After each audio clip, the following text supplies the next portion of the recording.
This affected the way that people parented. This affected the way that people function in their day-to-day lives. They might not even know why they do the certain things they do. They might not know why they hide their kids. They might not know why they're like scared. But this is something that remains today. It doesn't just go away because the school's gone. You are listening to Fruitless, a podcast hosted by me, Josiah Sutton.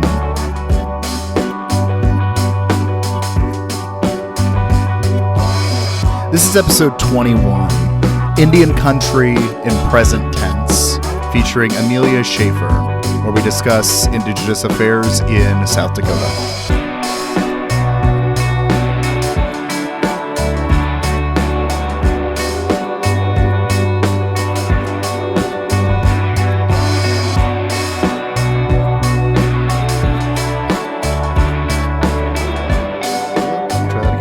Hello, everyone, and welcome to Fruitless. I am joined today by Amelia Schafer, Indigenous Affairs reporter for Indian Country Today and Rapid City Journal in South Dakota, and also an old college friend of mine. So, hello, Amelia. Hello, thank you for having me. Do you want to kind of introduce yourself a little bit to people here if they don't know your work or anything? Yeah, so I am a descendant of the Brothertown Indian Nation, which is based in Wisconsin, originally from the East Coast. My dad is mixed Native, and my mom is Irish and German. I look a lot like a little German girl, so that's always kind of a joke that I like to make. But yes, so I am not enrolled. I am a descendant because their rolls have been closed while they fight for federal recognition to get it back, because they were federally recognized. It's a whole thing. Gotcha. Lots of lore. But I went to college with Josiah. At Simpson. I majored in psych and multimedia journalism. Then I went to Northwestern University of Medill for a year for my accelerated master's in investigative journalism. And then I ended up in Rapid City, South Dakota, where I am now. So That's my story. Awesome. I'm going to assume general ignorance on indigenous issues here, partially because that's the case for myself, and then partially because in case somebody is listening to this who doesn't know anything about this, I think it'd be good to just like fill in any gaps or whatever. Fine. So, real quick, I guess let's kind of start with the basics, because you're reporting on Pine Ridge Reservation, generally, for someone, who's not from South Dakota, not from that area at all. Like what is Pine Ridge Reservation?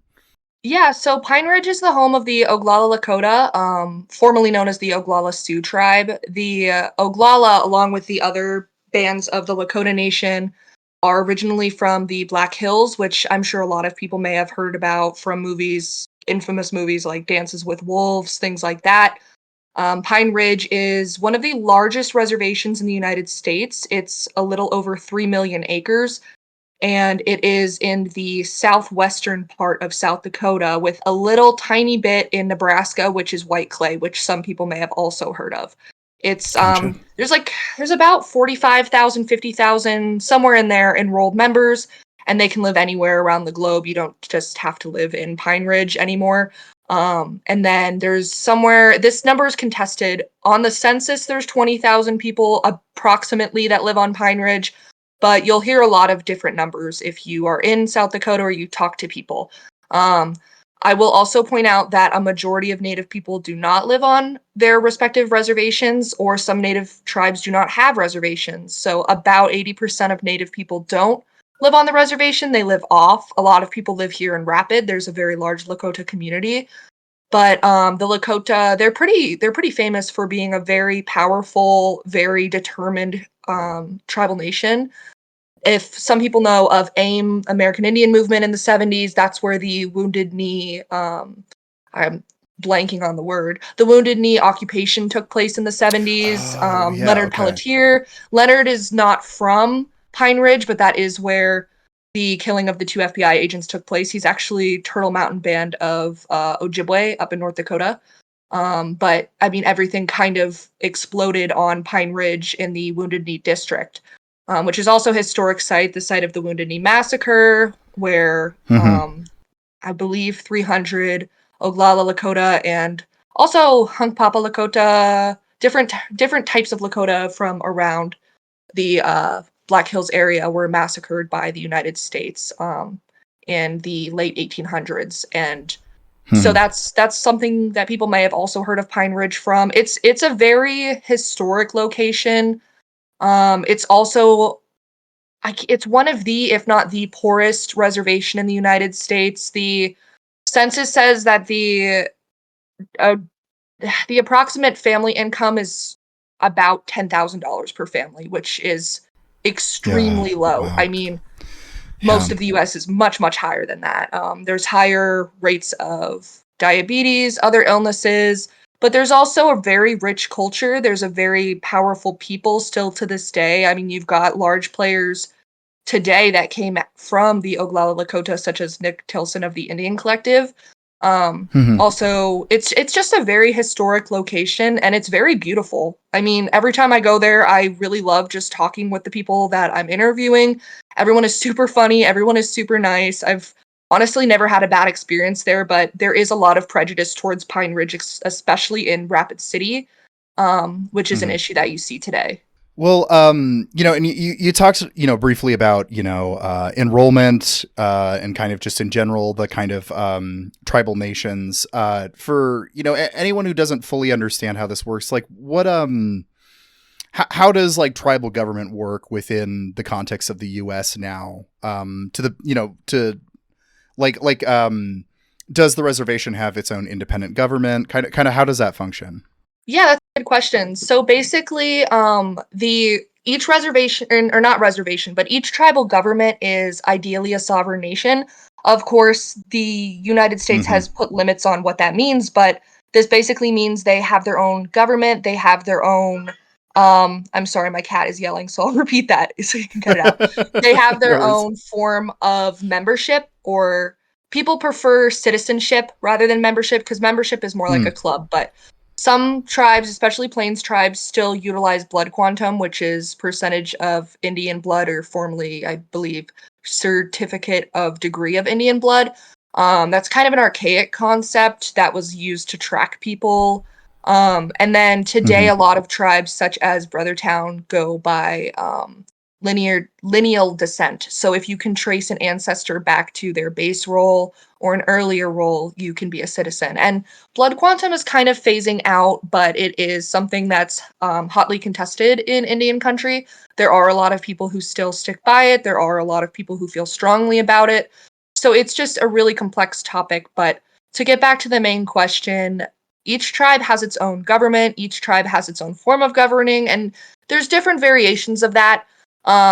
Like as a tidbit, there was, and this is something I'm still trying to wrap my head around, IRA tribes, which in the 1940s, I believe, all tribes had to restructure their governments, and some elected to be IRA, some elected not to be, and that gives them different powers. There's also some tribes Hmm. have their own independent law enforcement that receives funding from the Bureau of Indian Affairs through the Department of the Interior, and some have a completely dependent police department on the Bureau of Indian Affairs. So South Dakota has 9 native reservations within it.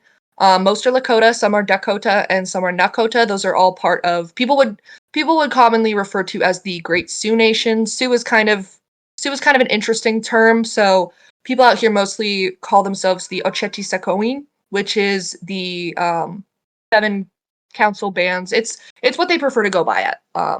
And that is who is home or who is indigenous to this region of the plains, the northern plains and parts of Minnesota, even parts of Iowa. So Hmm.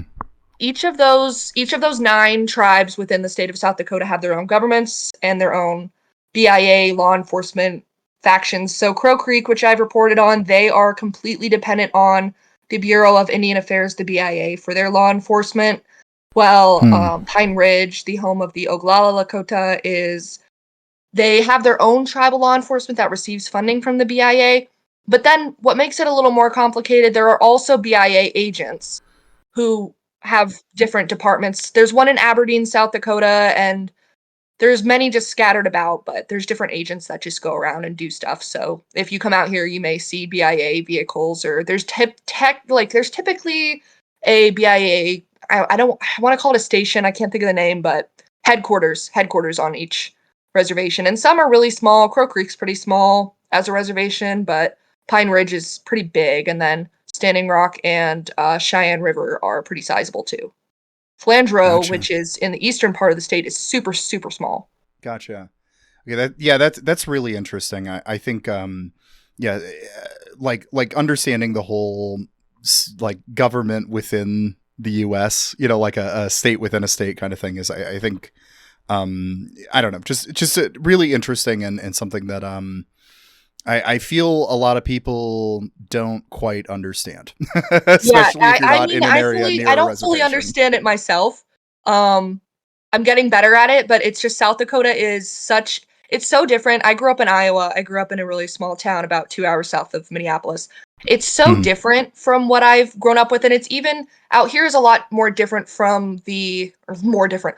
A lot it's different compared to even the East Coast or the Great Lakes region where I was in Chicago. I was part of the Native community in Chicago. I absolutely loved it. I Mhm. made some of my best friends there, but it's just everywhere is different. I mean, I've been to reservations in Oklahoma, Wisconsin, Minnesota, South Dakota, now North Dakota, Iowa. Well, Iowa's not really a reservation. The Mesquaki's a settlement, which is different too. It's just everywhere is different and it's really complicated.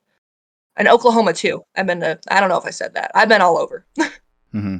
Yeah, well, and I think kind of the assumption that it would be the same, among a lot of white people in the U.S. is, kind of in part of the process of like treating indigenous people as one big blob rather than Yeah. a whole multifaceted you know collection of nations and tribes. Yeah, I mean there's 574, it could be more than that now. That's the last I heard. Federally recognized tribes, there's about 66 state recognized and then some just completely unrecognized, which is a whole nother topic that's contested right now in Indian country as well. It's just there's just Mm, so much, especially I mean, there used to be so many more too prior to colonization, especially on the East Coast, where right, people were hit right. super hard, super early. So it's just everywhere is so different. Yeah, And then there's absolutely. also the great Coke versus Pepsi debate within Indian country. So that's just a little funny tidbit. why don't you say a little bit about that? I don't know anything about Yeah. that. So it kind of depends. I have a friend who works on the Flathead Reservation in Montana, which Flathead is yeah, but they're Salish. And they are Mm. Pepsi natives. So, but everywhere I've been in South Dakota except Standing Rock, or maybe Standing Rock, I was only there for a day, so who knows, is Coke natives. So it's like, which soda do you prefer? And then you've got the rare Dr. Pepper native, which is my brother.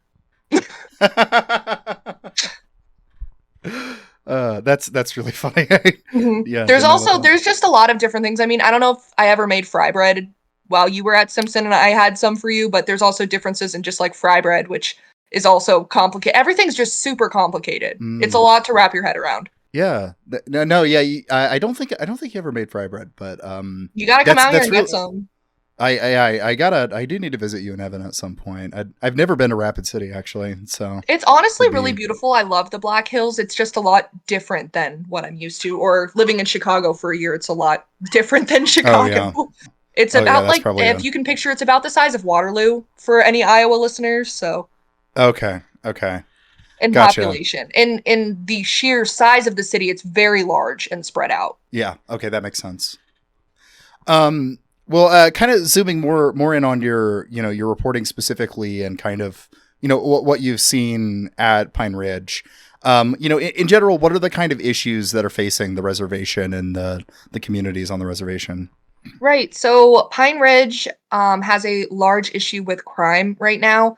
It's been Hmm. going on for a long time, but most recently, a couple weeks back, I'm losing track of time at this point as the year winds down. But the president, Frank Starr, comes out, issued a statement of emergency pertaining to the crime on the reservation, which is domestic abuse, rape, murder, robbery, a bunch of things. So what happens is law enforcement in Indian country is super complicated. So the Major Crimes Act dictates that the FBI has jurisdiction over all violent crimes committed on a reservation. But to add to that complication, tribal police really can't do anything about non natives committing crimes on reservations. They can really only control their own people. And it's not just like So let's say I'm enrolled in Standing Rock and I commit a crime on Pine Ridge. It's even complicated there too. They're basically just responsible for patrolling their own citizens. But to make matters more complicated, as I mentioned earlier, Pine Ridge is about 3 million acres, and within that there's 9 separate districts. And so the district of Wombly is pretty far from Pine Ridge proper, which is the biggest city on Pine Ridge, about like 15,000 people. So the police are headquartered in Pine Ridge. If they get a call in Wombly, it's about an hour, 40 minutes, maybe longer, maybe shorter away.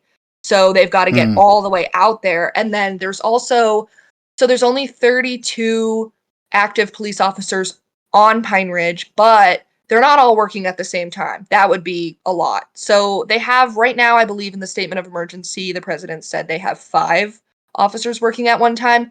And those 5 are responsible for covering 3 million acres. So you can imagine how difficult that would be for Oh, them. wow. Yeah. Now, again, they really can only do things about their own people. So let's say you've got a bunch of non-natives or Pine Ridge, non-Oglala people who are committing crimes on the reservation. They can't do a ton about that. They have to wait for other stuff it's just a lot. It's really hard to explain as well because it's so complicated. But Mm-hmm. another issue, so on the Cheyenne River Reservation in Dupree, which Dupree is also just a headache of itself because of checkerboarding, which if people aren't familiar, in the Dawes Act era, land was broken up into allotments and given to individual native families on that respective reservation. And then those families, after a certain amount of time, could sell their plot of land. So Dupree has been sold mostly to non-native people, but it's still within the reservation. So what they had happen there was they had 3 people employed by the Dupree School District who were accused. One was accused of child abuse, and then 2 were accused of knowing the abuse was happening and not doing anything about it. So in that Okay. instance, the tribal police had to pass over their findings because if they did find there was a crime committed, they can't do anything about it. Those are 3 non-native, non-Cheyenne River tribal members. Oh, So wow. they can be tried in civil court. So what happened is they were formally banished, or there's a more formal word for it, but they were banished from the reservation in tribal court. One of them owned private property on the reservation in Dupree, so she was allowed to stay. You can't banish her, she's a property owner. One of them, and I'm not going to name names because that's just like a whole nother thing. I did write an article about this, but one of them, he, contingent on his employment, had a house across from the school. But now that he's not employed, he doesn't have the right to occupy that house anymore. So he was still required to leave, and so was the third individual. So they are now suing the tribe for banishing them, and it's just a whole headache. And then on Crow Creek, moving over to the middle of the state, they are having an issue where it's not just non-natives, like people that aren't indigenous at all, committing crimes. They have people coming from other reservations to deal drugs, deal weapons, firearms, basically just do a lot of stuff that the tribal police force isn't able to keep up with, because on Crow Creek they have 1 police officer on duty at all times to cover their reservation. And I can't off the top of my head say how big it is. It's decent sized. And they have a total of 3. They're severely understaffed. So they've been dealing with that, and they have a vigilante police force, and that's a whole nother thing. It was really Yeah. fascinating when I got to go over the summer. But it's just like everything. To get back to Pine Ridge, what they're dealing with is, so people may have heard by chance the governor, Kristi Noem, say that there are cartels set up on Pine Ridge, or there are cartels set up in her reservations. And what she Oh, yeah. means by Her that, reservations. Yep. yeah, what she Sorry. means by that Sorry. is it's not like, if anybody's seen Ozark or Breaking Bad, it's not like a cartel. It's not like Walter White is on Pine Ridge and he is dealing meth. No. They're smaller drug rings, and it's not anything like, her description was not entirely accurate. I feel confident saying that. It's Mhm. been contested by a lot of different tribal governments. Crow Creek had a press statement of their own that was basically ripping apart everything she said. I would encourage people to just Google Crow Creek response to Kristi Noem cartels. You should get it there. But it's the drug issue there. The issue is when you get things like boarding schools or extreme trauma that indigenous people have obscured in the United States. A lot of people turn to Hmm. self-medicating, and it's not just Native people. There are people, it's just when you're traumatized, you find ways to cope with it, and for some people, that is through drug use.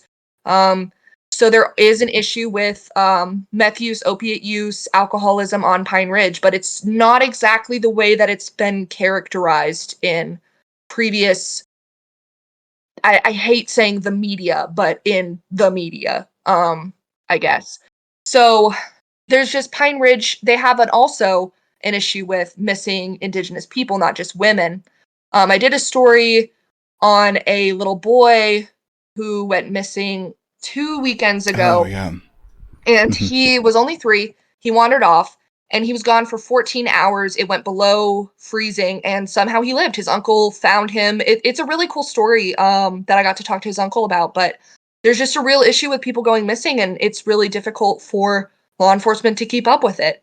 So what is really interesting is places like Thunder Valley, CDC, and other places on Pine Ridge are making their own search teams, and they're doing training so that they have emergency responders because they can't always Mm. rely on the police getting there in time.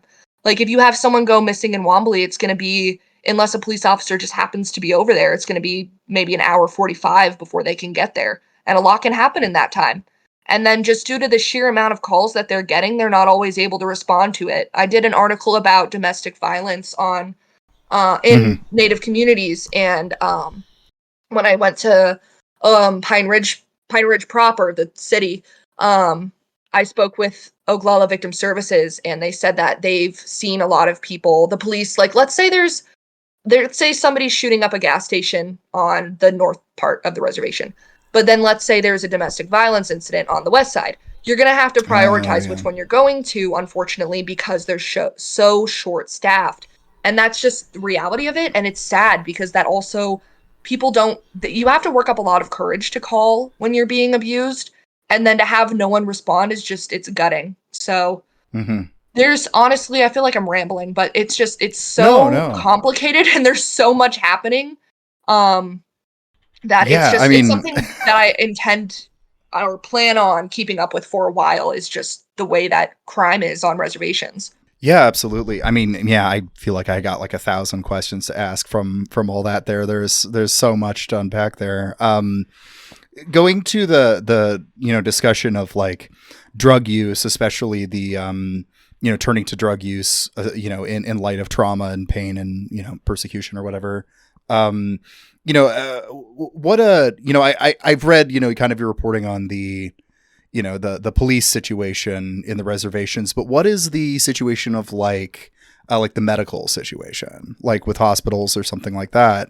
Because I know that plays a huge role when talking about drugs in general. Yeah, so honestly, I haven't done as much with healthcare as I want. I want to do more on that. So I don't have Hmm. a completely solid answer. What I will say though is I did find out that, let's say there's like a government shutdown prior to this year, IHS Indian Healthcare would just shut down. They can't pay their employees because they weren't determined to be it's the word that they used during COVID, but like indispensable or something like that, Yeah, yeah. employees. So but also, just on top of that, if there's a government shutdown, the BIA doesn't function. So places like Crow Creek, there's no law enforcement because they can't pay them. I mean, you can continue to do your job, but you're not going to get paid. So why would you?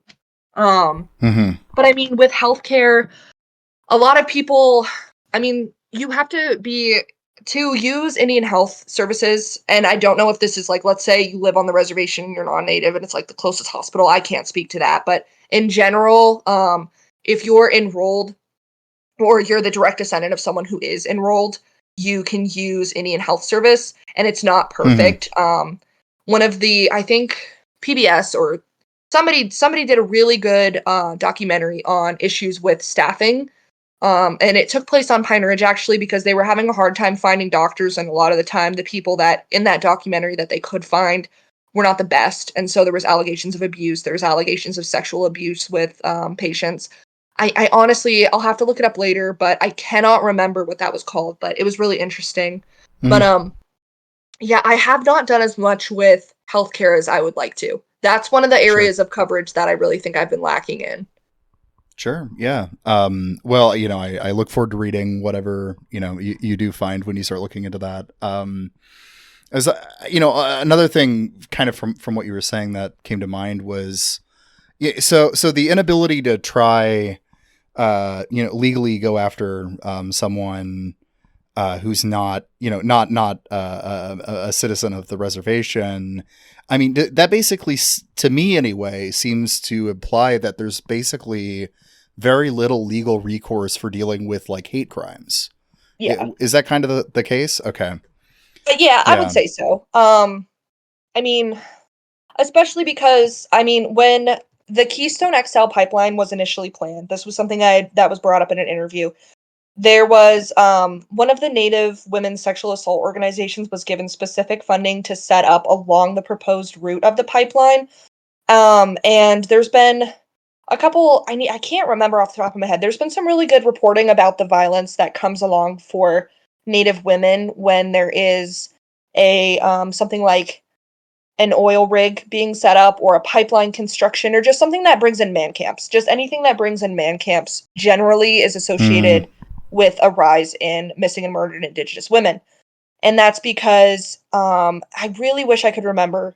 I know this was brought up in an interview I did have, so I can speak to it, but um, they know that they can get away with stuff on the reservation if they're yeah. non-native, but also it's just the way that crimes are handled is just it takes so long. I mean, I spoke to a mom who her daughter was killed in a hit and run on the Rosebud Reservation, and it's been a Hmm. year, and there's really no updates about it. And it's being handled by the FBI because it's a violent crime, but I mean, it takes a while.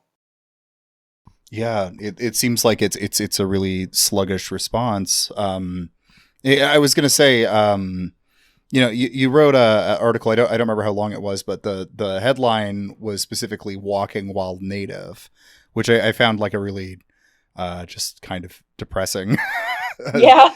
sentence, obviously. But yeah, there's this epidemic of, what do you want to speak to that, the pedestrian deaths Yeah. specifically? So that was Um, a collaboration between myself and the Rapid City Journal crime and courts reporter Shalom Bergi. It was really awesome to work with her, but she's been covering in Rapid City, and this article's kind of niche to South Dakota in a way because she's been covering for a while. There was a 14-year-old who I believe was Oglala Lakota. She was living in Rapid, and she was killed in a hit and run last year by this is in the public, Jordan Hare. And what happened was she and her cousin late at night were crossing the street. The truck waited for her cousin, and then I don't know if he didn't see Nevaeh, what happened. mhm.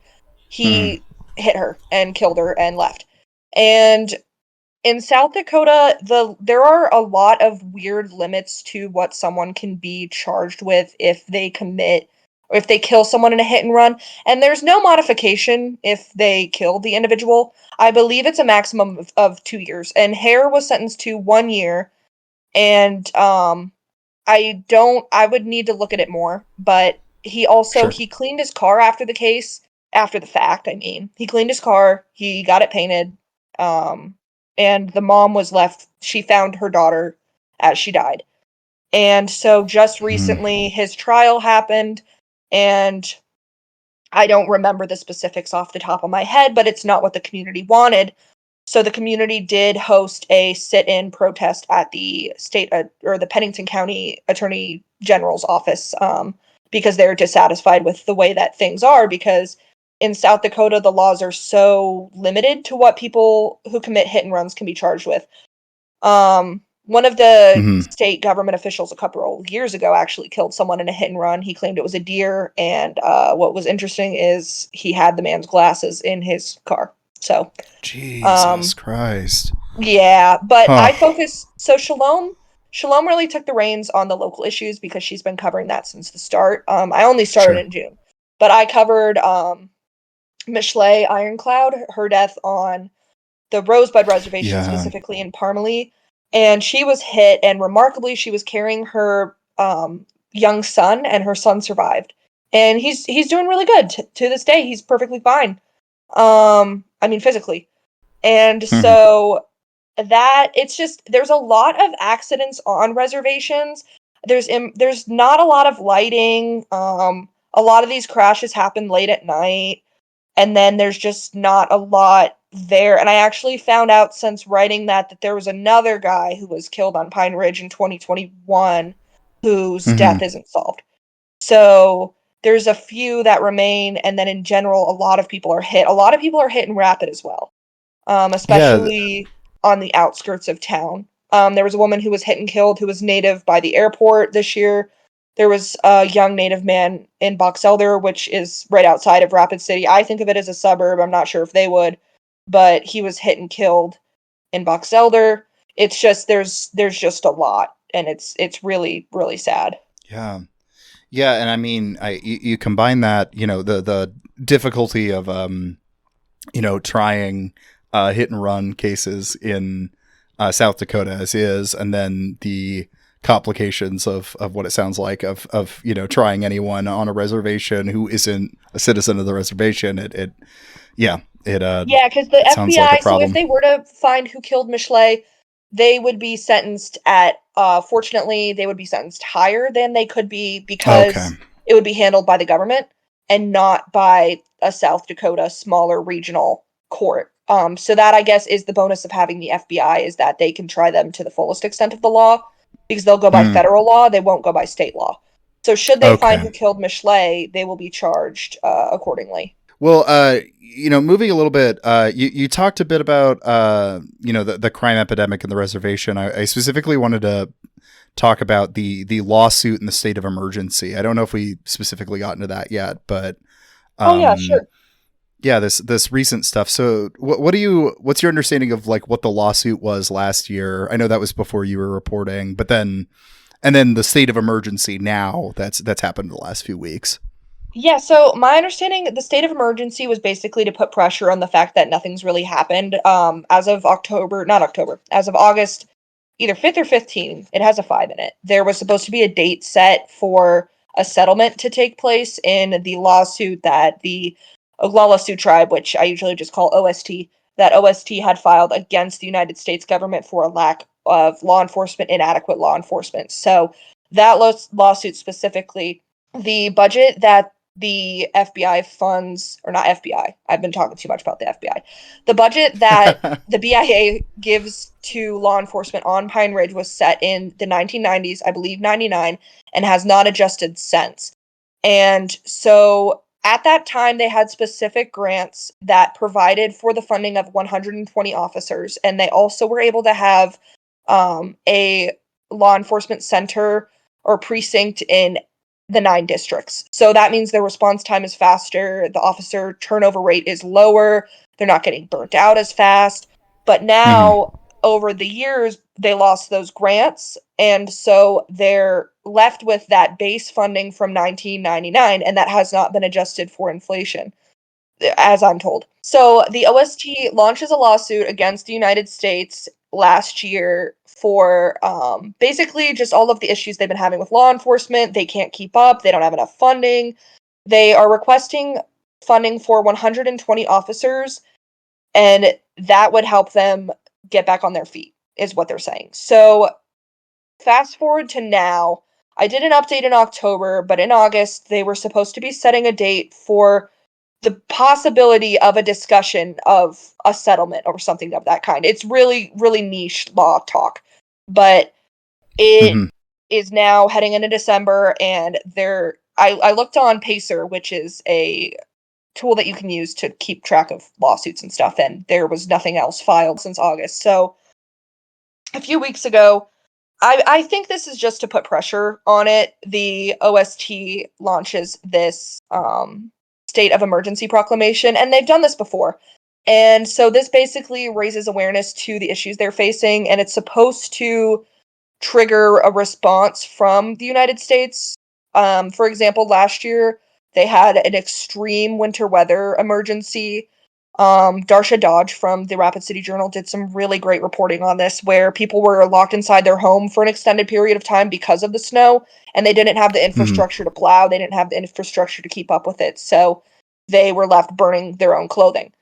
So they Oh my God. launch a state of emergency where FEMA is supposed to provide them funding, but during the state of emergency, the president said that they did not get all of the resources they spent back in funding. It didn't go the way they had hoped. So these proclamations are just a way for them to really funnel communication, I believe, to up through the Department of the Interior and help bring awareness to what's going on. Sure. And so it seems like, I mean, from policing to other stuff, it's a lack of funding issue. Like the Bureau of Indian Affairs is not, receiving enough money to have enough money to go to these reservations to have basic things like, getting somebody out of a blizzard, things that feel like a basic right. Yeah, because a lot of these houses on Pine Ridge, they have wood burning furnaces. Okay. They don't really have centralized heat. Because of how poor the reservation is, the housing situation is pretty rough. There's a lack of housing in general, and then a lot of these houses are pretty old. They're mostly trailers. Some of them are pretty banged up, especially in certain parts. And so when these people were trapped in their homes, there's no way to get firewood, so that's why they were having to burn their clothing. Jesus. Wow. Yeah. So moving maybe to a different subject here, but it will relate.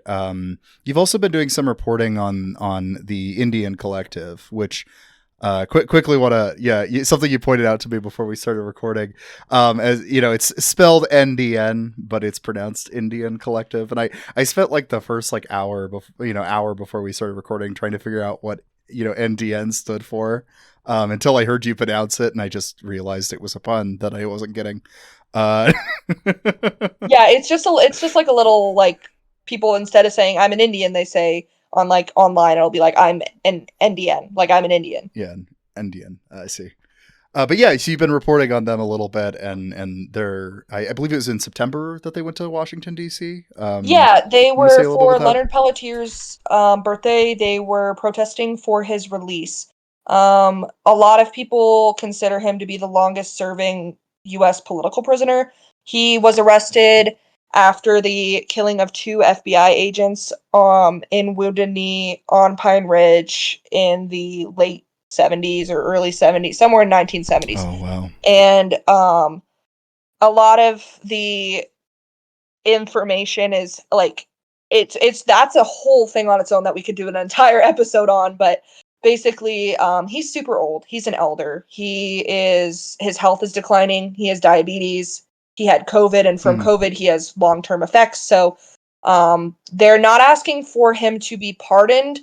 They're asking for him to be granted clemency, because that's not it's just so that he can go home and live out his final days. So that's why. So the Indian Collective is a nonprofit organization that helps Native tribes, Native individuals. It's the CEO is Nick Tilson, who has been previously involved with Thunder Valley CDC, and he is from Pine Ridge, and he's done a lot of work. But they are a nonprofit that they provide money to tribes. They provide resources. They're working on getting tiny houses for homeless individuals experiencing homelessness. They're basically just a nonprofit, but Tilson, his family has always been involved in the fight to get Pelletier out of maximum security prison. And so this is something personal to him. So he and the Indian Collective went to DC to protest. And some people were arrested there. I'm not entirely sure what happened, but there were some issues. There were some arrests. Okay. Yeah, and I guess maybe how does Indian Collective kind of connect to the broader kind of like land back movement that I think has been kind of returning? I mean, the land back movement goes back obviously centuries, ever since the land was stolen in the first place. But in the last last few years, there's been a lot kind of a return of that conversation more. Do you want to speak a little bit to the land back movement, what it means, and then where Indian Collective fits into all that? Yeah, so I think it's safe to say that the Indian Collective really popularized land back, and that is in their fight to regain land in the Black Hills. Land back is just a way of getting back I mean, everybody knows that the U.S. was not just like discovered. So that's yeah. But basically, the whole Black Hills is a whole issue in and of itself because the Lakota and other tribes never gave it up. It was taken, and they were supposed to maintain it.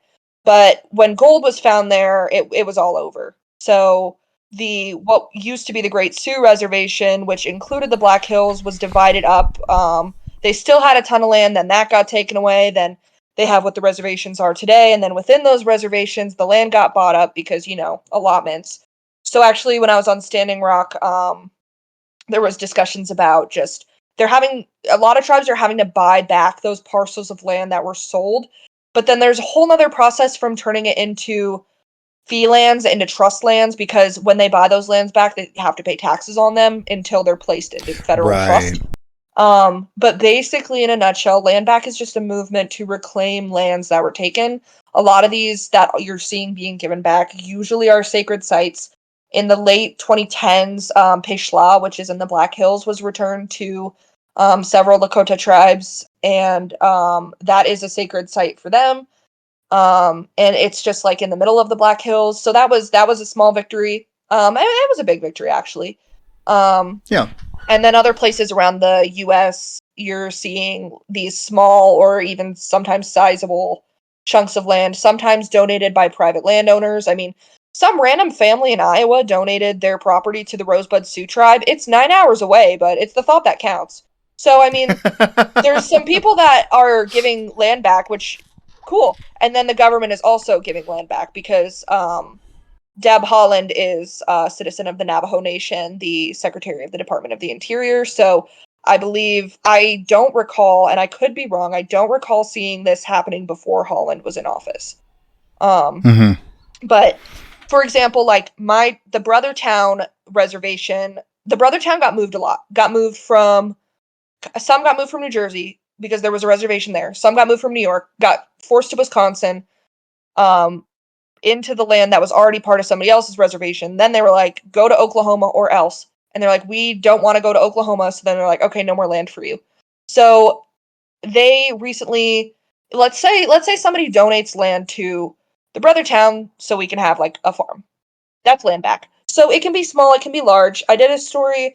The Oglala and Cheyenne River Sioux tribes are working to get back the actual killing fields of the Wounded Knee Massacre, which is crazy to think about. They are in the Mm. reservation, but they were not owned by the tribes. So the tribes had to buy it, and then they're having to go to the United States to say, we have these lands. It's a really complicated process, but land back in a nutshell is just a movement to reclaim lands that were once taken. You'll also hear language back, which is a movement to reclaim languages, culture back, a movement to Hmm. reclaim cultures.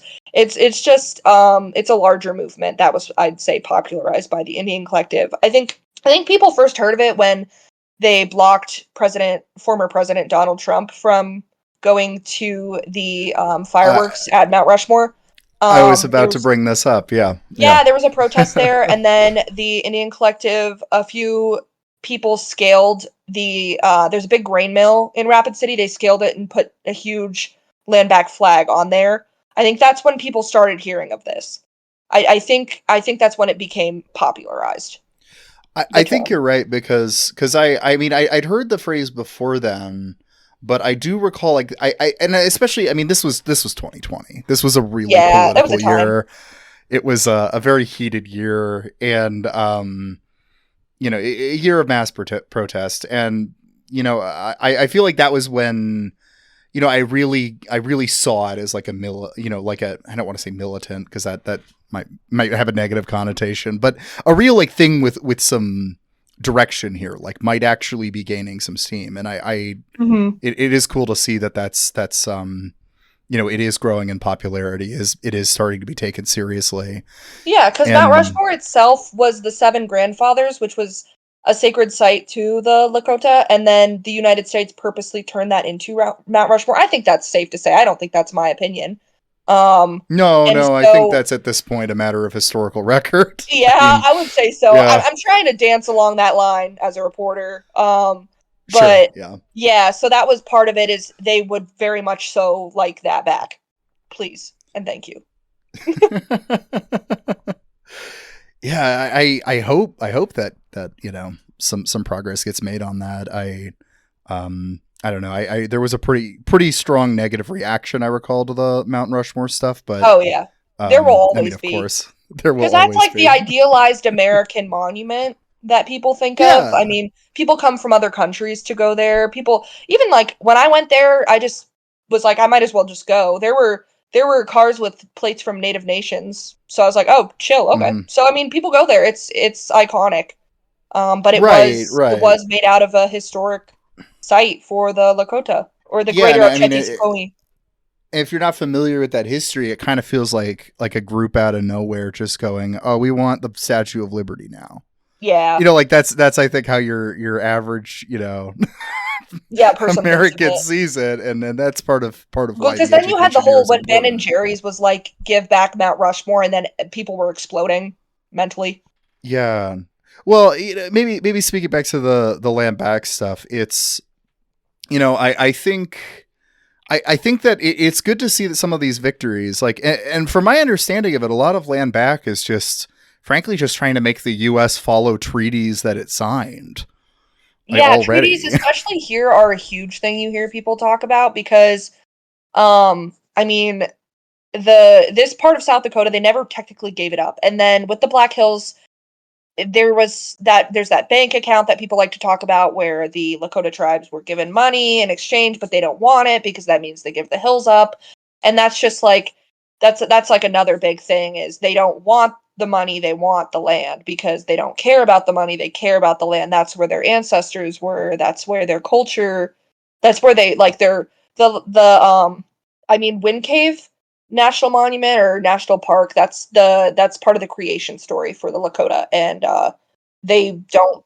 I mean, I don't know if they co-manage it with the park, but it's not a part of their land anymore. It was supposed to be in the Treaty of 1851 and the Treaty of 1868. Both were Fort Laramie treaties, and Hmm. they don't have it because gold.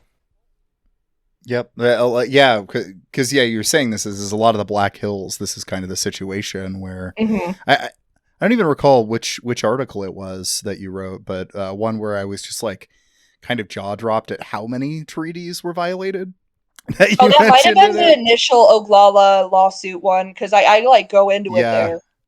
Yeah, that I think it is. Yeah, because it was about the bad men clause. Yeah, the bad men clause where the United States is supposed to protect them from bad men or men that wish to Mhm. do them harm, and that's part of their Yeah, treaties, and it's not. They're arguing that that's not being upheld. right, and that's what's relating to the state of emergency and stuff here is that the treaty, because you listed, I wrote it down, was treaties in 1825, 1851, Hmm. 1868, and 1877 all getting like violated. Like, Yeah, because oh those my all god. state that like they United States guarantees protection to these tribes from bad men. And then this isn't even exclusive to South Dakota. The end of that article has a whole tangent about like Montana as Hmm. well, and then I didn't even get into the Navajo Nation or there it's this is something that's not just seen in the South Dakota region. Yeah, yeah. That was part of why, like, I wanted to talk to you specifically about Pine Ridge, but it's because although you can't universalize about like indigenous experiences, different tribes or whatever, you can kind of universalize about how the U.S. treats indigenous people. Yeah. Because, the U.S. government has consistently signed treaties and refused to follow them. Yeah. Um, That's it's across the board. That's across the board, and I think that is also a matter of historical record at this point. Mhm. that Okay, so one other thing I wanted to bring up was some of the reporting you did on the Rapid City Indian boarding school and kind of Mhm. the history that's slowly getting uncovered there. Do you want to speak a little bit about that? Yeah, so the Rapid City boarding school is a lot of the boarding schools that people hear about are Catholic, but it was a government run, government sanctioned school. It's similar to the most infamous boarding school, I would say most infamous, the Carlisle boarding school in Carlisle, Pennsylvania. Hmm.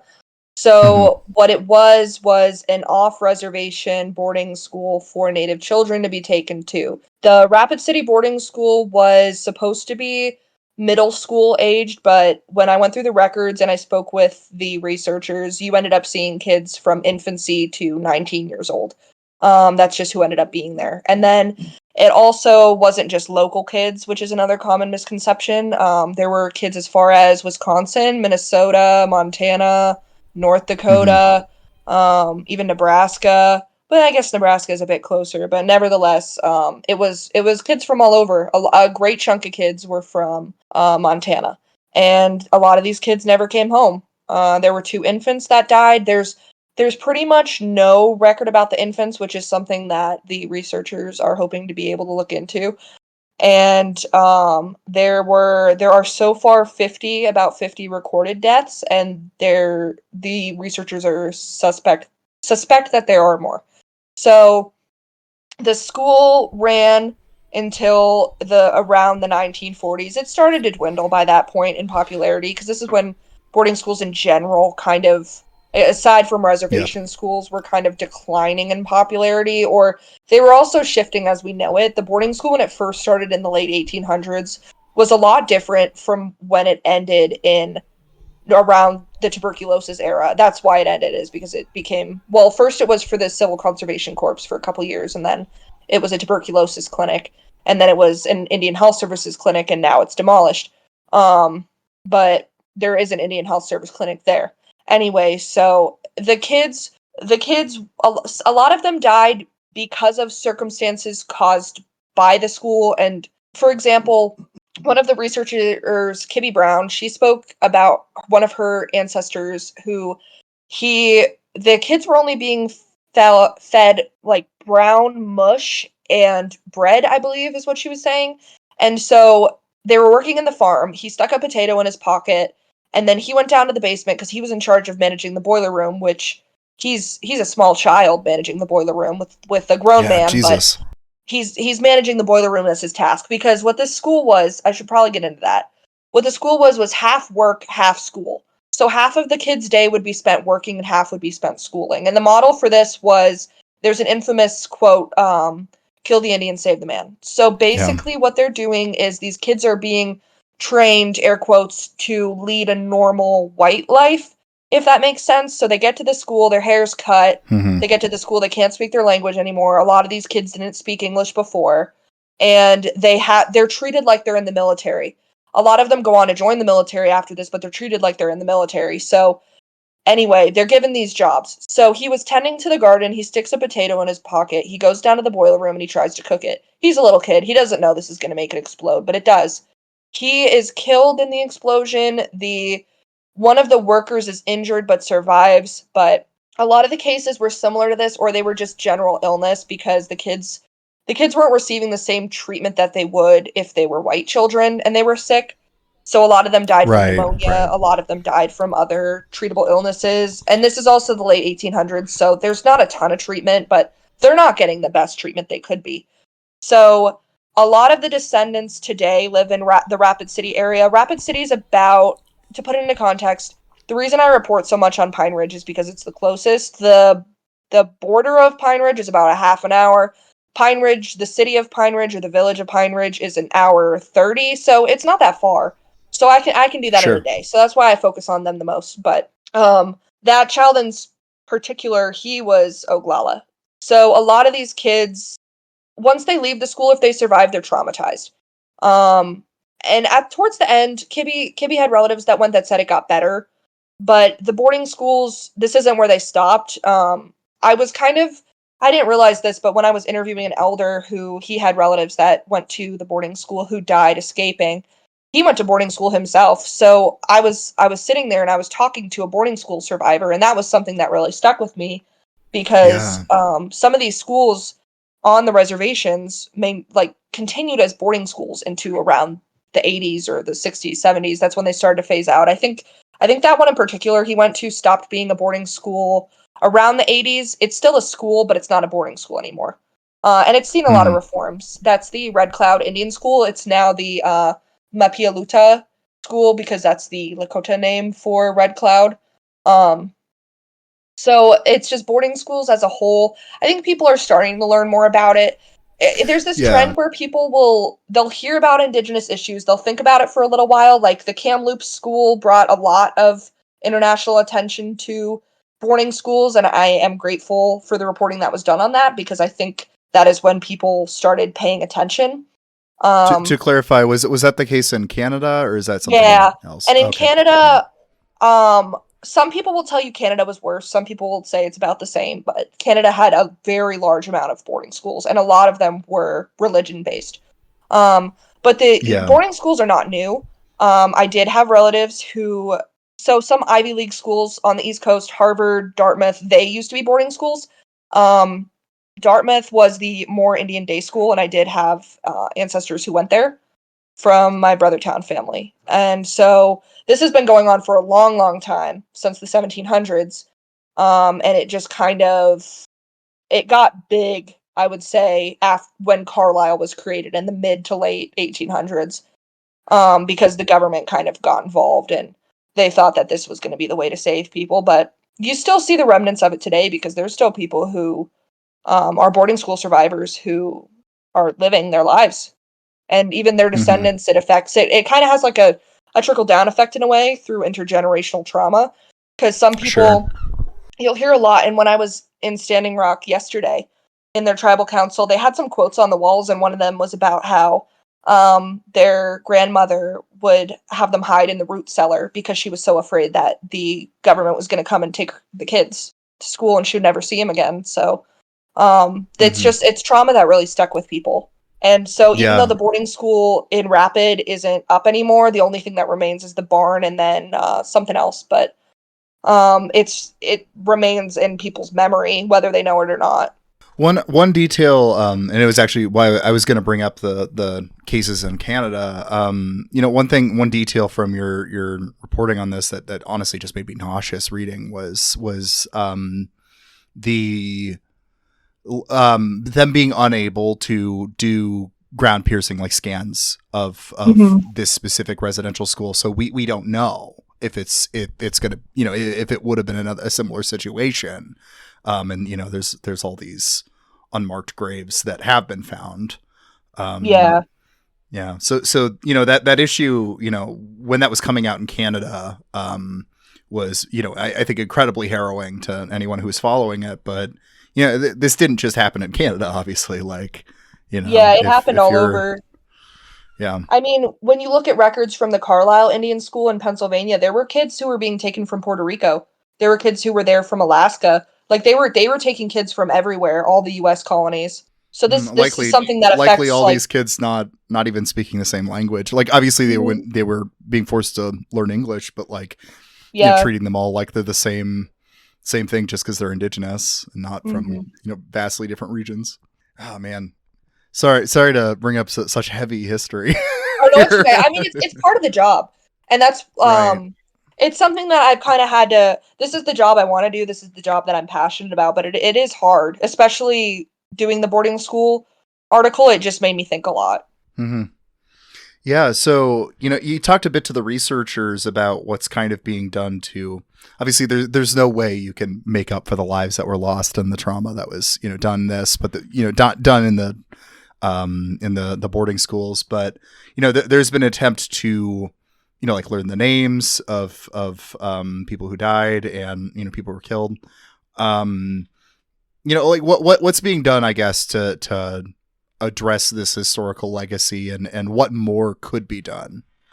Yeah, so I think just bringing awareness to it is a big part because a lot of people think that native trauma is something of the past, but it's not. I mean, like we've said with the issues we discussed on Pine Ridge specifically, there's still issues going on today. I mean, I'm working on a story on an update of the Dakota Access Pipeline right now. These are some big current topics, but also the trauma of boarding school has lingered. It's affected languages have died, family bonds have been severed.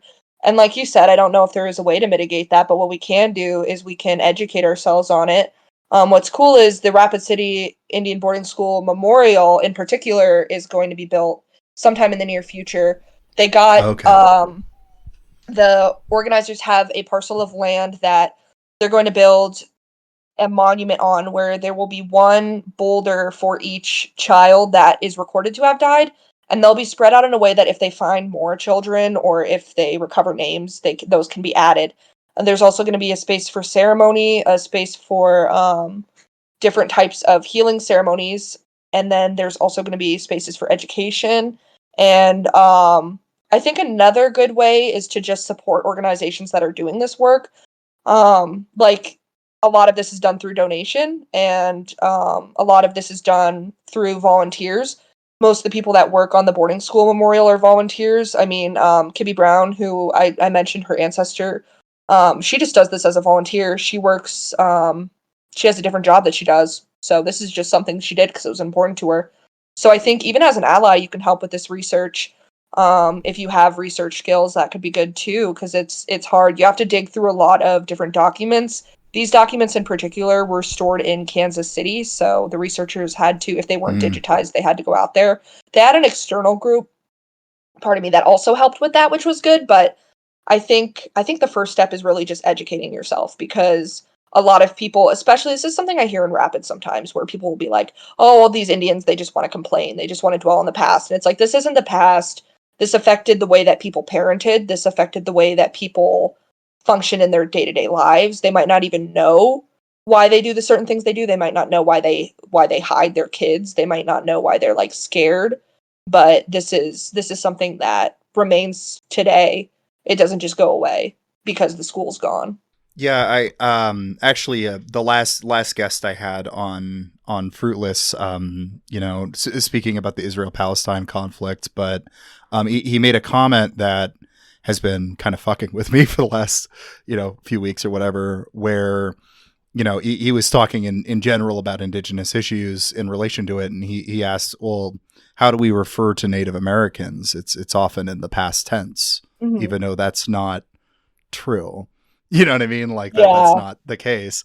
And I think that's, I don't know, that's kind of the haunting aspect of this is, like a lot of people in Rapid City will just be like, well, this is an issue from the past. This is old trauma, but it's still alive. And part of why it's as bad as it is by acting like this is a past tense issue and not something, Land Back is a very alive movement that's trying to do things. The memorial, the research, this stuff is like active, real material stuff that is happening in the present, Yeah. And it's okay if you can't think of them now. But if there are any, charities or anything that you would suggest people, donate to if they want to help any of the stuff we've talked about in this episode, if you could shoot those my way, I would put them in the show notes or whatever. Oh, yeah, do that. And yeah. I think this is probably pretty close. Is there anything specifically you want to talk about before we kind of wrap up here? I don't think so. I can't think of anything.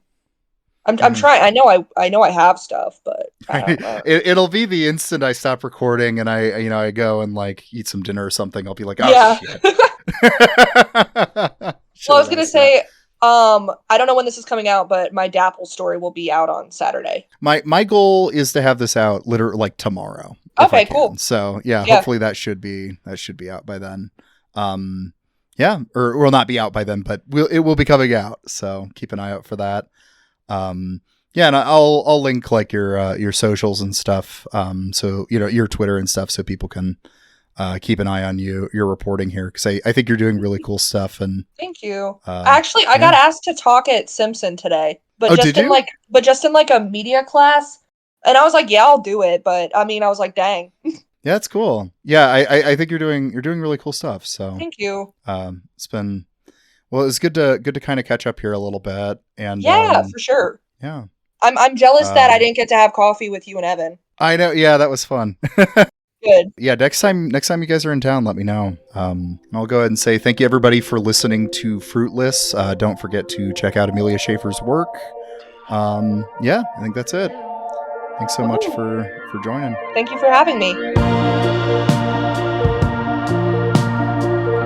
Thank you so much for listening to Fruitless. The show is, of course, brought to you by our lovely patrons, who include Gavin Aronson, Stephen Atkinson, The Worst of All Possible Worlds, Moss, Kyle Gannis, Thomas C., James R., Leo Zachary Dickinson, and of course, Chris Barker. We could not do this without you.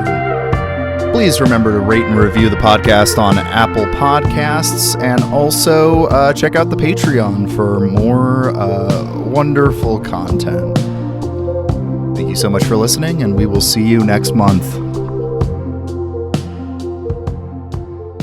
Well, because then you had the whole when Ben and Jerry's was like, give back Mount Rushmore, and then people were exploding mentally. Oh, right. I could never, I always forget at this, like, you know, you get a couple months out of those culture war things, you forget they even happened. Yeah. Well, because the M&M with the boots, that was a whole thing too. It's so, I think that was right on so the silly. tail of it. It's so silly that's how it feels like the political discourse happens anymore, is through like arguing about Skittles or something. It's M&M can't be sexy. That's the discourse. Yeah, it's the discourse now. Yeah, Ben and Jerry's said like, mean what things. What would my life about be like if that's the reporting I was doing? The M&M's not sexy anymore versus the M&M is sexy. Like, my life would be so much simpler. Yeah, you think so? Maybe. Well, if all you did was monitor if the M&M is sexy or not. Okay, well, that'd be easy, yeah. Yeah. I was gonna say, I mean, I do know people who do like tech journalism where they follow the culture war stuff, and they end up like, yeah. That's a pretty rough job, well, it sounds like. Even, but if it was just Gannett, checking in with the USA M&M, Today, Gannett has like a new position for a Taylor Swift reporter. Like, my whole life would be Taylor Swift. I don't think I could do it. But it would be so much easier because I wouldn't be constantly like I'm doing these stories sometimes, and it's like I have to take a step back because it's so sad. Sure, yeah. Yeah, I mean, if I was sounds covering like Taylor Swift, like, is she still with the football man or is she not? See, that'd be great, yeah. I don't want to get the Swifties on you, though. Well, yeah. I mean, that's how the online culture war stuff always ends up playing out. You don't want them on you. People get mad. But no, I mean, we're talking about the specific, you know, issues that you're. I forget what I was going to say there. Gonna cut myself saying that out. Getting distracted by the sexy M&M. The sexy M&M is, that is one of my favorite things of 2023. Was that this year or was that last year? I think that might have been last year. Yeah. Yeah, because got her boots back.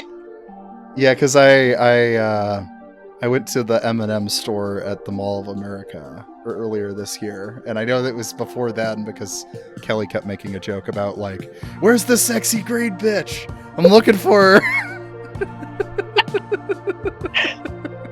Anyway, I'm gonna cut all this and then stick it at the very end of the episode if someone listens after the music. That works. Honestly, I think this part's gold. Get me on an episode where I just talk about top 10 like Fox News moments. I would really enjoy that.